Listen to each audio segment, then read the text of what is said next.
Netflix has a problem, and it's been happening over and over and over and over again. And it needs to stop. To be honest, the media has a big problem. Hello everyone, welcome back to Black Wahala, and today I will be discussing blackness in media and blackness in white suburbia. Now, I made a video somewhat similar to this last year.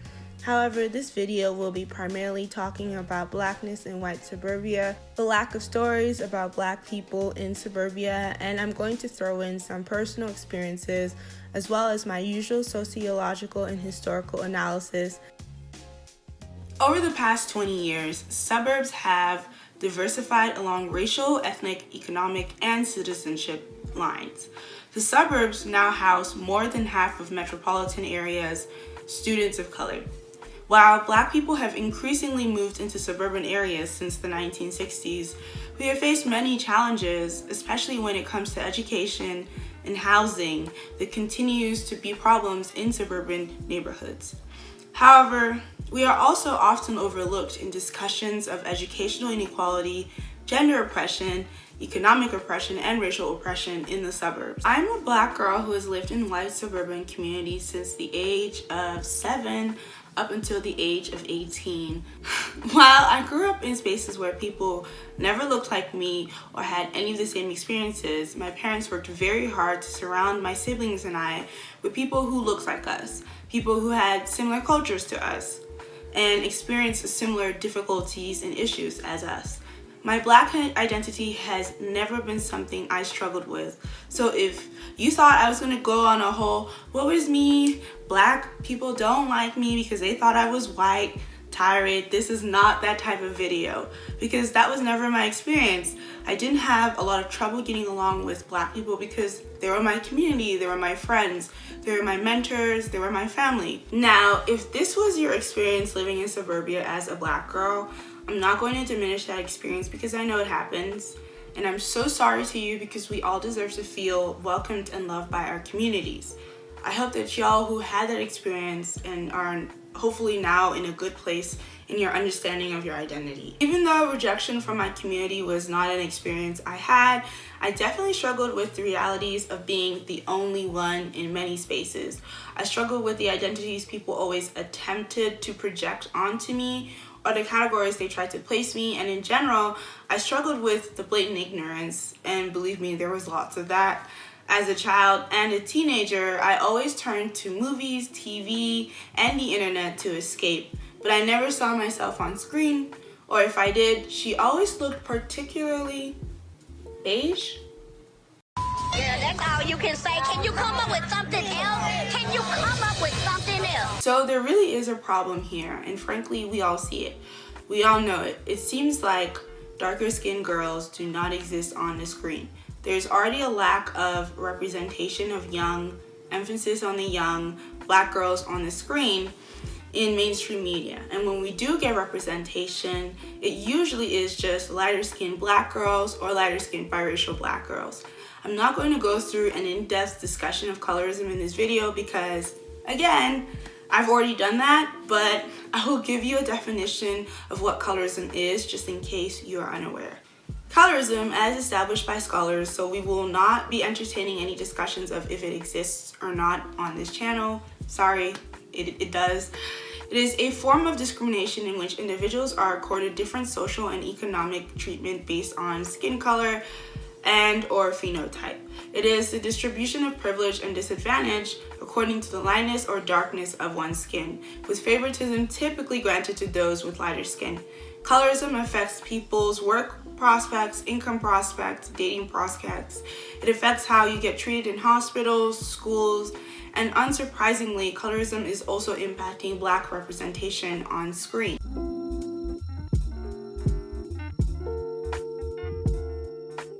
Just look at the current shows on Netflix with Black girls involved as leads or side characters.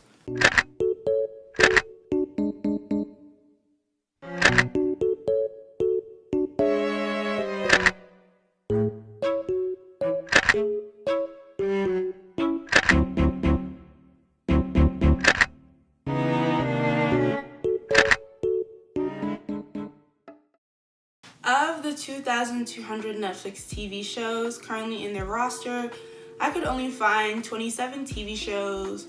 I might have missed some, so let's shoot for like a number of like maybe 30, with young black girls as main characters or side characters. Again, I am taking liberties here when I say side or main characters. Also, I am talking about high school and middle school characters, not women who are in university or in their 20s. I think cartoons fare a bit better than the TV shows, but y'all, this is really sad. Of the 21 TV shows with black girls as main characters, and this characterization of main character, again, is me being generous, 11 of them are a bit darker than maybe a paper bag. Essentially, maybe my shade of darkness. Y'all, that's not good at all. Other platforms do not really fare any better. Of the 2,406 TV title shows on Amazon Prime, I only found 6. Let's count for personal error. Let's say 10. I only found 10 TV shows with black girls as main characters or side characters. Those shows were A Different World, A Girl Named Jo, All Night, Chicken Girls, that is just an interesting title, Red Ruby, and Crown Lake. What I am glad for is that there is this new movie on Amazon Prime called Stella and the Spades. Go check it out. So let's turn to Disney Plus. This is a platform for kids, right? So we should expect more black girl representation on it, right?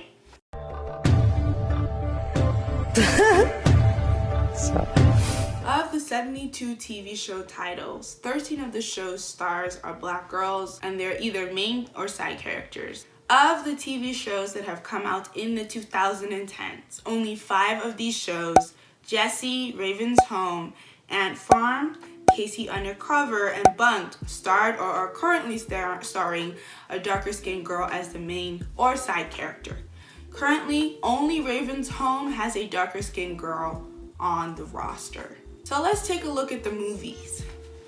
For Disney Channel, because Disney is really the only platform that has more than 2 movies. Unfortunate, but that's the truth. We have 21 films out of 330 Disney Channel films. Most of the films, like High School Musical, The Cheetah Girls, and The Descendants, are franchises, so they have to include black girls. And of the most recent Disney Channel films, only 2 of them have darker skinned girls starring in the film. So we have Black Panther, also the High School Musical series show, which also has a movie out, I believe. In mainstream movies, we have Everything Everything, The Darkest Minds, The Hate U Give, The Sun Is Also a Star, A Wrinkle in Time, and Love, Simon, maybe. When by some stroke of luck, we get more than one black girl character, we often have the darker skinned character being demonized in her characterization. For instance, in a TV show I actually really enjoy watching called Greenleaf, which is a show specifically about a black family, the 2 black girls are foils of one another. We have Sophia Greenleaf. She is light-skinned. She's a good girl, if you must. She always has some boy fawning over her, and it is not until, I would say, the last season that we see her get any other kind of characterization. And by the way, she was like so annoying the last season, like, ugh. In the other corner, we have Zora Greenleaf, who is played by Lovie Simone, who I absolutely love. Zora is the bad girl. She always skips classes. She's always going to parties.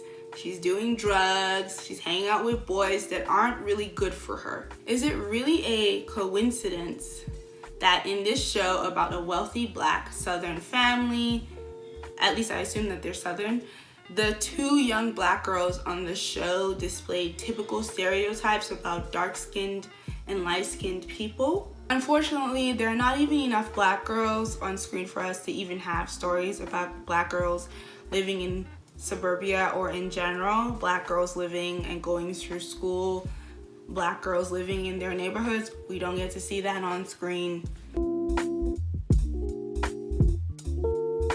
So something I think we all know and have seen is the trope of the BBF, the black best friend. And in movies and TV shows, this trope is relied a lot. A BBF is a one-dimensional archetype that exists solely to offer emotional support, provide counsel, or serve the white lead in whatever fashion they need. As a black best friend, she only functions to further the story of the white character. She serves as a conscious effort for a show to appear inclusive, while her characterization is wholly irrelevant to the story. She is loyal, she's undeniably cool or like quirky cool, she's confident, she's very honest, and she isn't afraid to give her white friend some tough love. Oh, and also, she's very wise. She's super wise beyond her years. Writing limited stories about black girls like this tell us that the existence of black girls is unimportant, uninteresting, which is not true, especially when I know for a fact that there's so many stories we can tell about what it's like to be a black girl. Luke, settle this. Settle what? That ridiculous song, Rain on Your Wedding Day. It's ironic because they chose that day to get married. What kind of fairy tale world does Alanis Morissette live in?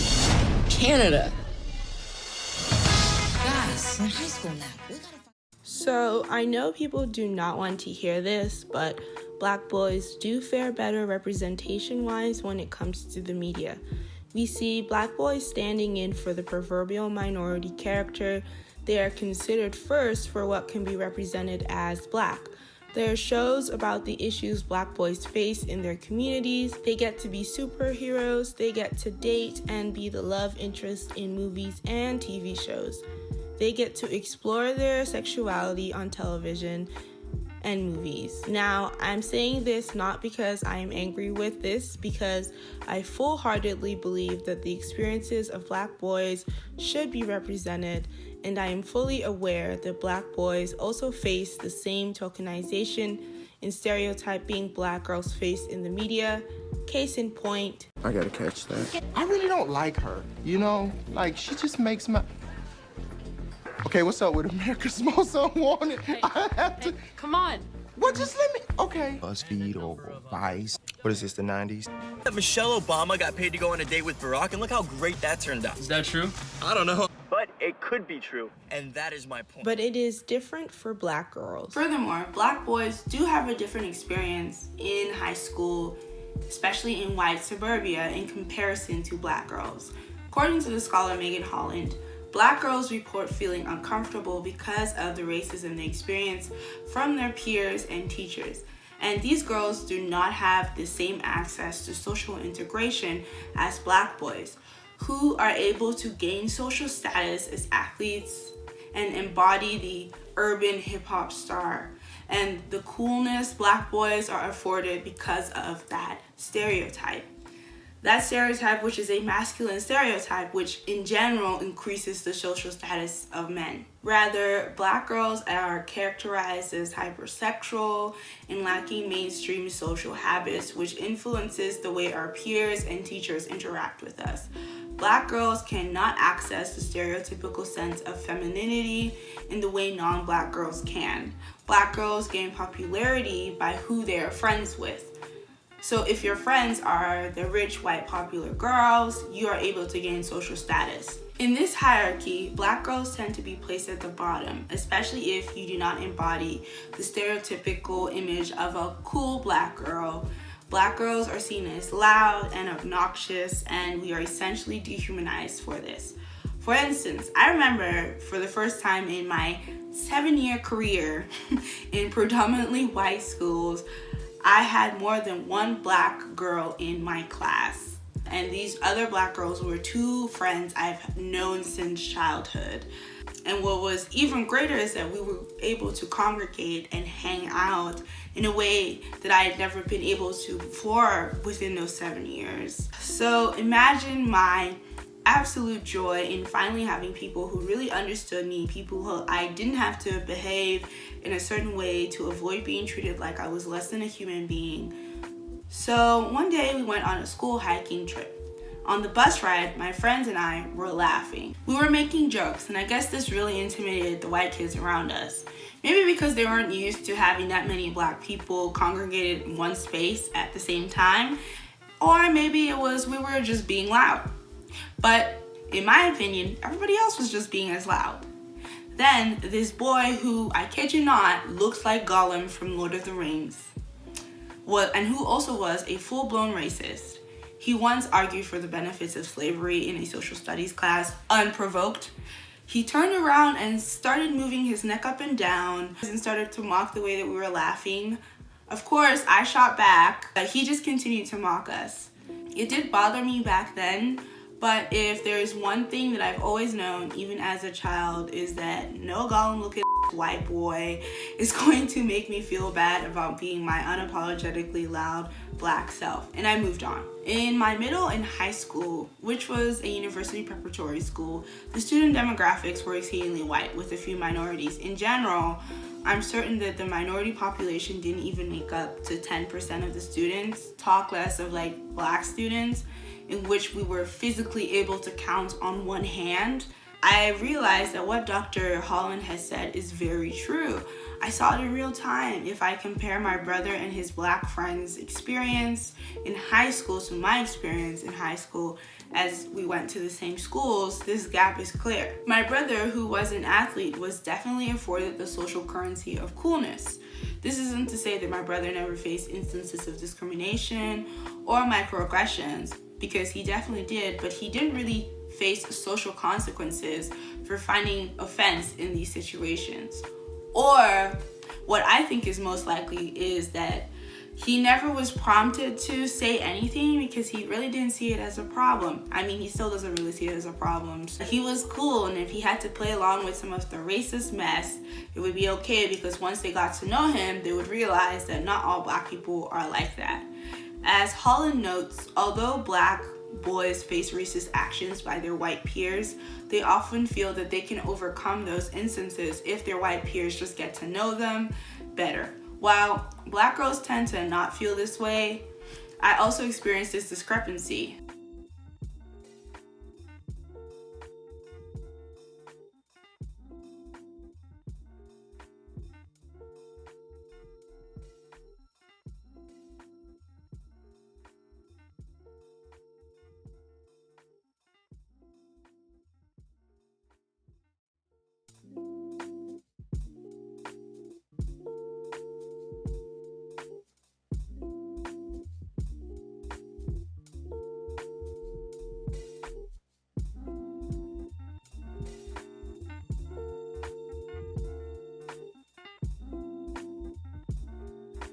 While black girls tend to not feel this way, I also experienced this discrepancy in feelings. I always wondered why my brother always looked back at school fondly, while I did not exactly feel the same way.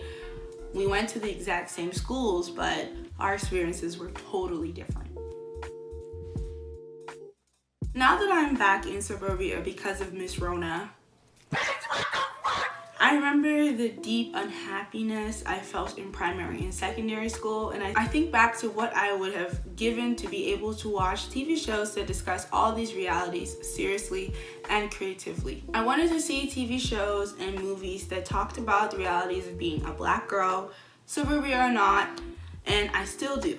The reality of black girlhood should not and cannot just live in animated TV shows or TV shows about superheroes. Where is this generation's Moesha? Where is this generation's one-on-one? I'm not saying that all TV shows have to tell the realities of blackness, because that would be tiring and stressful, but I am very tired of our realities being sidestepped for us to be best friends, or if we do appear, we are only ever allowed to exist as mixed or light-skinned black girls. I just want to see blackness in all of its glory.